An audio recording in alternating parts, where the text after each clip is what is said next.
Folks, it's Code Red. Polk spilled, what is it, Mountain Dew? Code Red Mountain Dew. Stand by. The Rizzo Show starts now. The Hard Rock Roxino Northfield Park presents The Rizzo Show. With me, Mike Polk. And now your host, Tony Rizzo. Did we get it taken care of? Did you call hair and makeup? Well, luckily, it was Code Red Mountain Dew and it landed right on it's a red tie. I can't tell. Everything's coming up, Polk. Can you tell? Nobody can tell. Hi, everyone. Welcome to the Rizzo Show. I'm Tony. He's Mike. And it's been the hottest topic all week long. The Browns making a big move for wide receiver Odell Beckham Jr. Michael, I hear a bunch of rumors, but I don't really see anyone signing anyone or trading for anyone. Anything sadder than that like weird little Twitter thing that went on with the Browns last week where everybody was saying, hey, oh, who are we getting? Oh, it must be something big. Just settle down. Did it not get the fans in a frenzy, though? It's so easy to rile them up. Folks, would we be, look, I'm going to tell you right now, you think you're going to be on national TV 3 or 4 times. Right. If you get Odell Beckham Jr., you're going to be, with all the Head and Shoulders commercials, you're going to be on national TV 5 or 6 times. Michael, he comes with a big price tag. He's a young player. He's injured a lot, though. How about this? He's missed 16 games in the past 2 seasons. He's only played 1 of the last 2 seasons. Got a giant contract. But I'm going to tell you, he's one of the top 3 receivers in all of football. Wouldn't you love to see that guy, Baker Mayfield, throwing to Odell Beckham? That'd be a lot of fun. They need somebody to stretch the field, obviously. Is that going to be him, though, in your opinion? No. I don't. You know, it's up to John Dorsey, and I trust in Dorsett for this. But it would be out of character for him to make this move. Yes. I know his team wants him to go for it. Don't forget, Jarvis Landry was teammates in college with Odell Beckham Jr., and they want to get Odell Beckham Jr., but I think Dorsey made a deal. I think his offer was a low-ball offer on purpose, knowing that the Giants would not want it. And it looks like they might have they have a lot of other options there. They could fill it in the draft or whatnot. There are a lot of free agents, but they need somebody big to pair with Landry. Did you say big? Oh, Did wait, you say wide be? receiver? Well, you should remember him because last year he caught 2 touchdowns against us. Do you remember Tyrell Williams, folks? 41 catches on the year, but man, did he do us in for a couple of catches. He is a restricted free agent. He's about 6'4", 6'5". Yes. He's a big, tall guy. You know, Jarvis Landry's fantastic, but he's on the smaller side. Even Antonio Callaway isn't a big. You need a big receiver. This is the guy. Only 5 touchdowns. But I think he's coming into his prime, and I think he's going to be a target for the Browns. Problem is, he's probably the best wide receiver on the free agent market, and there are going to be a lot of other teams wanting him. I think based on that guy's experience and everything that I've seen, he really has been, like, he has the potential to be a number 1 wide receiver from what everybody's saying. And Baker needs that weapon that can go down the field. Landry, you know, he was a Pro Bowl alternate last year. He played great. He had a lot of catches. You know, that's what he does. But there was so much pressure on him because we didn't have somebody that they had to keep their eye on who could make the lid lifter. Exactly. Yeah. And I think this guy's the answer. I think he's ready to turn the corner. Well, the Browns did tender wide receiver Rashard Higgins. That means other teams that want to sign him are forced to send a 5th-round pick for the Browns. 4 touchdowns, 39 catches, but he's a kid, Mike, that came into his own under Baker Mayfield, partly because he was on the 2nd team when Baker was ridiculously on the 2nd team in training camp, and they have a lot of chemistry together. He's a guy, though, that I think is more of a 3rd or 4th wide receiver. Good to see the Browns wanting to get him back, though. Yeah, and he's a security blanket, like you said, for Baker. He likes him, but we were talking about this earlier. Baker makes everybody look better. It's that Tom Brady thing. For as great as Julian Edelman has been over the years, think about all the receivers they've thrown in front of him that he just makes look like gold all the time and gets them better contracts. And this is not a ballsy move by any means by Dorsey, by putting him in that position, but people did expect him to like guard him a little bit more, maybe like give him that 2nd-round tender or something like that. And so we'll see what ends up happening. Well, the Browns do have a new defensive end. Now, Michael, it sounds like he would be starring in a play with you, starring Mike Polk and Olivier Vernon. Olivier Vernon. He's our new defensive end, everybody. Yep. The Browns sent Kevin Zeitler to the Giants for Olivier Vernon. Decent player. He's got a big salary, but so did Kevin Zeitler. Remember Austin Corbett? He was the 33rd pick in the draft last year, really didn't get on the field. Browns feel like he's ready to go, so he's going to fill in behind Zeitler. This kid's an upgrade probably from Jamie Collins. The Browns sent Jamie Collins packing, flat out released him because they didn't feel like he was putting forth the effort that he should have been as the highest paid defensive player on the team, Mike. They needed to fix the defense, and they needed to fix that side. And this seems like a pretty good move for me for both teams, really. It's one of those trades where it looks like both teams won. New York's offensive line's a disaster. They needed somebody to try and keep Eli upright for at least one more year. And now, what I don't like about this is you don't want to break up that chemistry on the offensive line. I mean, I think it was like in the last 4 games, what did they get? Like, they got to the quarterback like 5 times or something. Those guys really started to gel towards the end. How do you feel about them breaking up that offensive line? Do you think it's that big of a deal? Well, it kind of is, and I'm just going to say the pressure here is on Austin Corbett. He has got to deliver because you know who's in the backfield now, your franchise quarterback. Michael, I would also expect the Browns to either sign an offensive lineman in free agency or draft an offensive lineman somewhere coming up next month. Well, the Antonio Brown saga is over. Yes. You ready? AB is a Raider. Yes, and most importantly, not in the AFC North. Isn't that nice? Yeah, it is. You know, Michael, I got to say this. I think he'll do well in Oakland. I think he really respects John Gruden, the coach there, and I think they're going to use him the way they need to. Steelers did too. The bottom line here is, though, you cannot deny the Pittsburgh Steelers have lost 2 of the biggest talents in all the NFL in 1 year, okay? Le'Veon Bell was the first to go. We're still waiting on him. But Antonio Brown, for as much of a diva as he is and everything else, he's one of the best receivers in the league. They're going to miss him. Yes. Perfect. I know, this is this is like a full-scale chef's kiss as far as I'm concerned, because I love how Pittsburgh is getting ruined right now. Feels a little bit like it used to around here. And I don't want to dance yet. I can't dance yet because for all we know, we haven't earned the right yet to like make fun of Pittsburgh totally for this. We've got to like win the division at least once before we can be like, you guys are terrible now. I mean, they won the division last year. They had they were fine. They did great. But this really does look bad. I mean, they had 3 major players, and 2 of the younger ones are gone. They got a 35, 36-year-old quarterback is the one who remains, and I don't know how much more tread he's got on the tires. Only a 3rd and a 5th round pick for Antonio They took Brown. a $21 million hit on their cap for that, and I love it. Brown is going to get a 3-year, $54 million deal. Speaking of Brown, how many Browns wins are you expecting this season? Mike Polk Jr. I have no idea. What? We have to see what everybody else says. You're not going to make crazy predictions like all the other shows, sure. Michael? You know what? I'm going to do this just in case. I'll do this just in case it ends up being that, and then that way it'll look like I was a genius. I say that in 2019, the Browns are going to go 13-3. Hold on, let me cover my butt. Hey, I say that in 2019, the Browns are going to go 12-4. Yeah. So take whichever one of those is more correct, and we'll rerun it at the end of the year. I believe the over-under in Vegas is probably somewhere around 9.5 or 10. We'll find that out. But a lot of people are expecting the Browns to go to the playoffs, and there are already a lot of national prognosticators saying that they think the Cleveland Browns could win their division. Yeah! I mean, that sounds amazing. Win your division. NFL schedule will be announced in mid-April. Can I see I know what the games are, but I don't know which ones are on national TV and where they. So let me see the schedule Maybe also before I watch the draft and what else happens in free agency. Silly Those draft. things kind of matter, right? We only have the 17th pick in the draft, folks. There's 16 teams picking in front of us. So weird. On draft night. Coming up, we are less than a month away from the opener, Michael. April 1st. Bring your parkas, kids.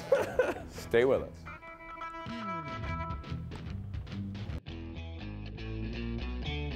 Get ready, Michael. We're switching over to MGM. You know that, right? I do. I'm excited about it. Our lives are going to change. That's right. We're going from Hard Rock to MGM, but we've still got the same great place and the same great show. It's called growing up, people. Everything has to change.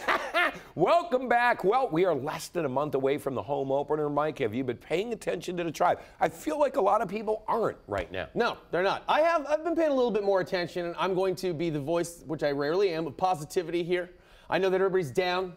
We lost a lot of offense in the offseason. The Dolans are cheap. That's the bottom line, and we've got to come to terms with that. But they're the team owner. If you want to watch baseball right now, that's what you got to watch. And I'm going to try and be positive and say, think about this. We're getting Tyler Naquin back, and he'll be healthy. All right, settle down. Give me a break. We're getting Zimmer back. Those guys had decent years before they got all dinged up. I expect maybe they'll end up okay. Michael, I expect somebody to step up in the outfield. Remember this.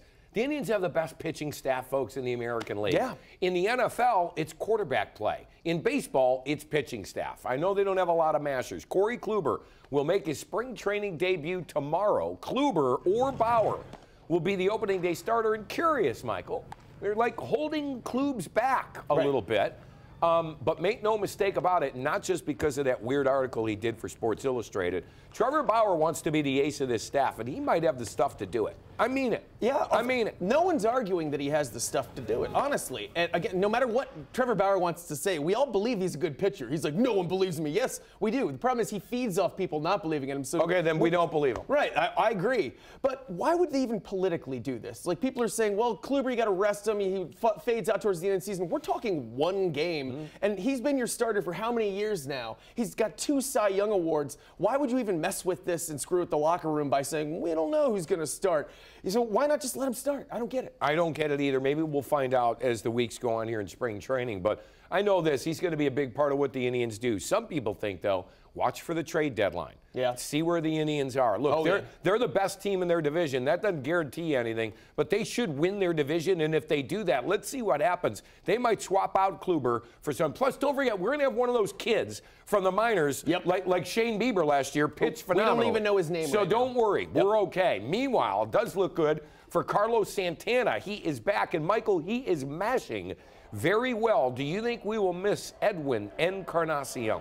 It was nice. I mean, that middle of the lineup isn't looking too solid right now, and it was nice having him on as a threat, but you don't lose a ton with Carlos Santana coming back, and it is good to see him back in an Indians uniform. I know it was only a 1-year hiatus and whatnot, and I know people are down on Santana, but that guy's been a good Indian for a long time, and I'm glad to see him back, and I'm glad to see him rounding the bases without having a pretend cartoon parrot on his shoulder, which I always found a bit disturbing. I think it's weird that we all look the other way on that for so long. When you're hitting home runs, we can look the other way. All right, let's chat about manager Terry Tito Francona. Got his hands full this season, like a lot of changes, and he's going to need to be at his best. The good news is he's one of the best managers in baseball. The bad news is I don't know if I could say the Indians are better than they were last year, right? Right, and you know, how much patience does he have? I'm glad to see him. I would hate to see him go. But do you think he's frustrated? You know more about this than I do. Do you think he's frustrated with the lack of moves that the Dolans made? Has he said anything publicly or anything that gave the impression he's frustrated? He hasn't publicly. Michael, I can't imagine he would be happy with everything, but he knows what he signed up for when he left Boston and came here. I mean, you know, he knows what kind of market this is. You know, I know people say that Dolans are cheap and everything like that. I do. The deck is stacked against them in baseball. It is kind of awful. You would want an off-the-hook billionaire to own your baseball team. I want a crazy Russian oligarch to own my team. No one. I do. He's just like, whatever. I want it to be like a way that he's funneling his money. Why does he have to be Russian? I don't know. That's just where that money's coming from nowadays, from what it seems. Actually, he should be an Amazon guy if we want the, if we want the we're big both money. Indicted now. Indians' regular season begins the 28th in Minnesota. Coming up, is Kyrie really miserable? Michael, they're young, they're wealthy, they're stars. People adore them, and they're miserable. They're not getting enough respect in their minds. Wow, give me that respect and their money. Stay with us.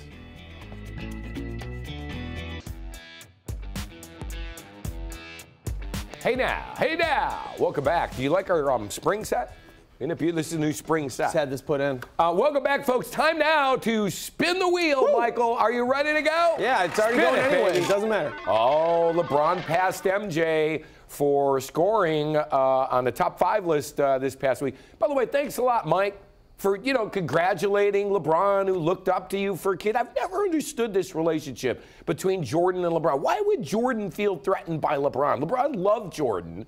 Anyway, who's better? It's the same psycho thing that kept Michael Jordan at the top of his game for so long. He's a psychopath, and he is still a psychopath and will die a psychopath. What's going to be interesting next year is when LeBron, hopefully on the home floor in L.A., passes up Kobe Bryant for scoring, and watching that place, they will boo him. And I don't wish that upon him, but I kind of wish that upon him. Is that sad? I think LeBron's better than MJ because LeBron won a title for Cleveland. Sorry. Thanks. You win a title for Cleveland. Without Scottie Pippen. You're on another level. Next. Spin it.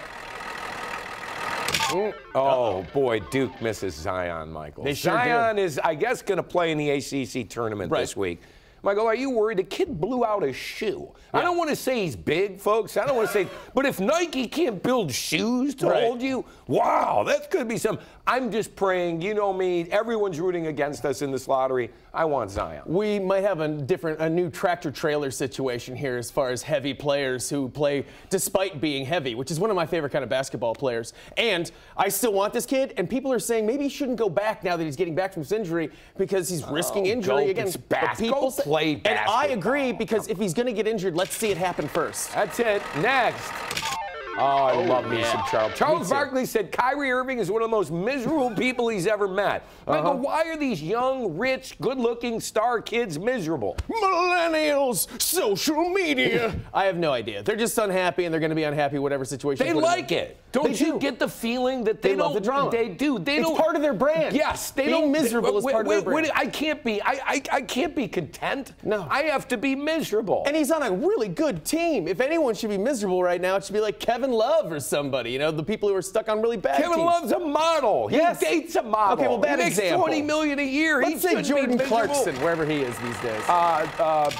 Boogermobile. ESPN has decided to eliminate the Boogermobile from Monday Night Football. First it was Jason Witten, now Boogermobile. Michael, don't you get the feeling they need something at ESPN for Monday Night Football? It just hadn't been the same for a couple of years now. No, it's been a bit. It has, and I honestly can't put my finger on exactly what it is, but it has dropped off. And these desperate moves like this are making it even stranger. I'm glad the Boogermobile is being retired and Jason Witten stammering. I think they need some just crazy ass fan on there, like somebody that would say anything at any moment. You never know what they're going to say. Yeah, the networks would freak out. Yeah, that's the nightmare of a network executive. But for you to watch, you'd be like, oh yeah, keep it real, my man. Yeah. One more. Here we go. Oh, One more.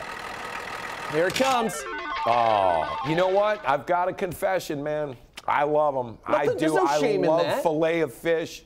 I know it's not even fish. I really don't know what it is. Yeah. What is the filet of fish? Anyway. It's vague. Michael, it's Lent, and I've been eating them on Fridays. I love them. Don't sleep on the 2 for $5 Arby's fried fish deal, too. I saw it, but they're coming out of the bun, the fish is so much bigger than the bun. Spilling over the bun. Is it really that big when you get it? It is. I'm telling you, it's pretty good fast food fish at 2 a.m. One more. Oh, we got time. Great. One more, and it's like we're 2 weeks away. You're welcome, Michael. everyone. I can't wait for Game of Thrones. Neither can Do you watch? I do. Oh my God, I want. So I guess the battle scene. They shot the final scene of the whole series, and it's a battle scene, and who wins is the big thing. Right. But it took 55 days, and they were somewhere in the Yucatan where it was like 40 below zero. So great. I hope they suffered for their art.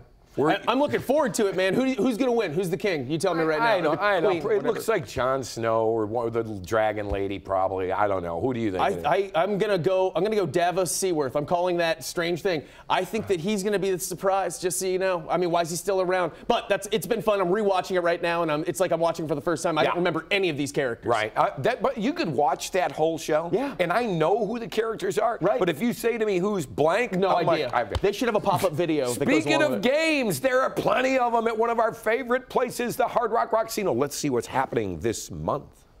Hey, rock stars. I'm Brianna, and here's what's up at the Rocksino.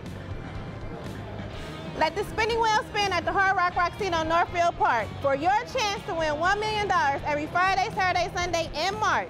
Earn entries every day, 3 times on Tuesdays to win a 2019 Mercedes GLC luxury SUV on March 31st. Don't forget to swipe your Rockstar Rewards card at any kiosk March 3rd through March 31st to win free play. Win our largest prizes ever all month long. Treat yourself to an amazing 4-course meal special in Kozar's Woodfire Grill every Sunday through Thursday, featuring Kozar's famous petite filet or beer-battered walleye starting at only $34.99. Enjoy an evening with Marie and the Osmonds on Thursday, March 14th, and don't miss country legend Clint Black on Saturday, March 16th. Find your rhythm at the Hard Rock Rocksino Northfield Park. Vegas experience, Ohio address.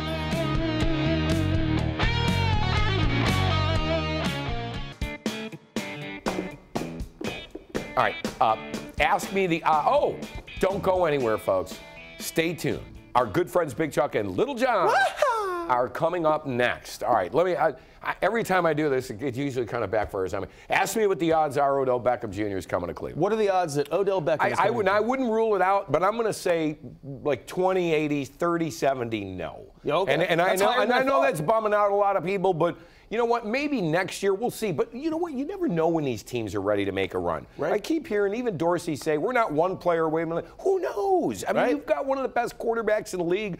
Let's see what's out there. But you're right. We'll probably see the draft come first and then figure something out. All right, you got something to plug? I know you do. Hey, every Tuesday, come and join us down at Pickwick and Frolic. I do a comedy variety show down there. We got a lot of comics on there. We got variety acts, music, sketches, whatnot. It's a whole thing. $5. Come and check us out. They just said 10 seconds in my ear. Oh, wow. That means we've got to go. Oh, I'm so sorry. See this thing right here? Yeah. I intentionally Good to don't be wear one. alive. Good night, everybody. Good night, guys.